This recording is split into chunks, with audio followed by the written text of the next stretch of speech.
We're now connected with our very own South Korean correspondent, Alvin Kobulsha. Hello, Alvin. What can you tell us about the voting so far? Sure. Good evening, Jakarta.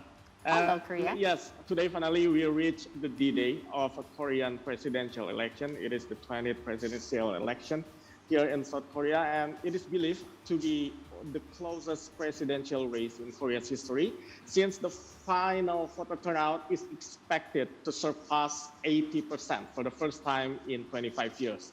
It means that more than 34 million voters from the total 44 million voters is believed gonna cast their votes in the ballot by today.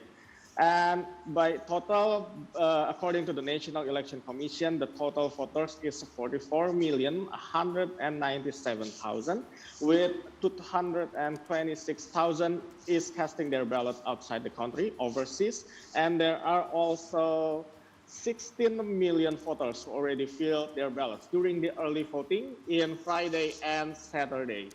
And for the total polling stations set up by the NEC, it is reached the number of 14,000 across the country.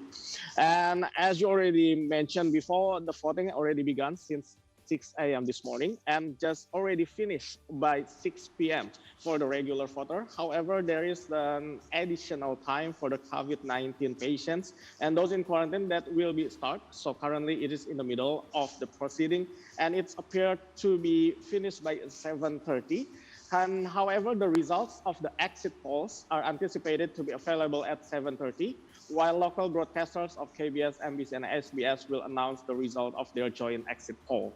And regarding the content of the today's presidential election, as I already mentioned before, it is a belief that the final turnout will break the history since the previous record is in the 80.7%.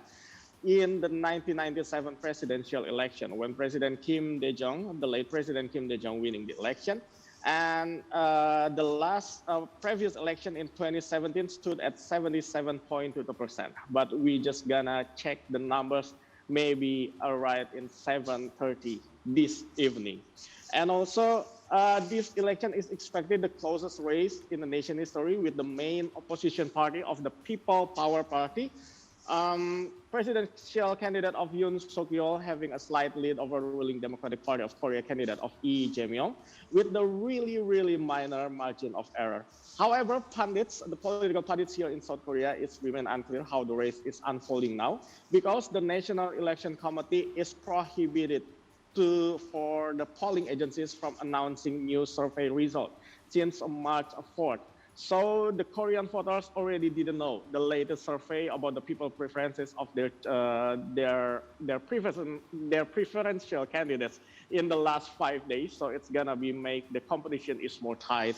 However, there is also another update when the candidate number 3, the third strongest candidate, Ahn Cheol-soo, gave up his presidential bid to endorse Yoon.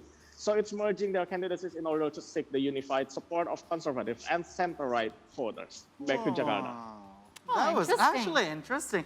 But according to the situation there, how's the popularity over there? Which one is actually most likely going to be the next president? Let's say just in your hindsight.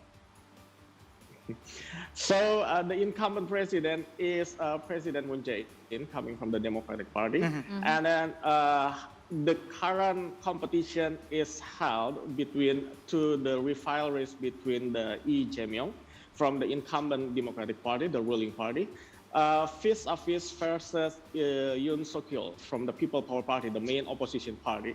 So the number of the support in the previous survey in the last 1 to 3 months, it showed that the number between these two candidates is really minor. And then the latest updates when the candidate number 3, Ahn Cheol-soo, is give up his candidacy and give his support to the candidate from the opposition. So maybe it's gonna be a game changer, but we still cannot be sure since the last survey is only held in the March 4, which is the 5 days ago. Wow, interesting. Wow, very interesting. You know, I've also, I just have one last question. Could you please explain the most popular candidates and perhaps the aspiration that has, moved this particular candidate to be so popular? So talk about the competition between the candidates. So mainly for this election, as I try to interview some of the colleagues and so on, this year's election is quite unique. Why? Because the two candidates doesn't have any experiences in the legislative before, which is the common notion in the Korean political history. But for the incumbent candidate, he is the former governor in the Gyeonggi province, which is the biggest province, one of the biggest provinces in South Korea, and the rival, which is coming from the opposition, is having the background in the judicial branch, since he's the former prosecutor. So it is also bring some uncertainty between the voters. So there will be very much swing voters that we didn't know that where will they cast the votes. Except that they are really partisan and that they are a member of the two biggest party in Korea, which is Democratic Party or the People Power Party. All right, that was actually That's very interesting. something to watch about. Now, Alvin, thank you so much for your updates from Korea. Please do stay warm inside and also stay safe. Take care.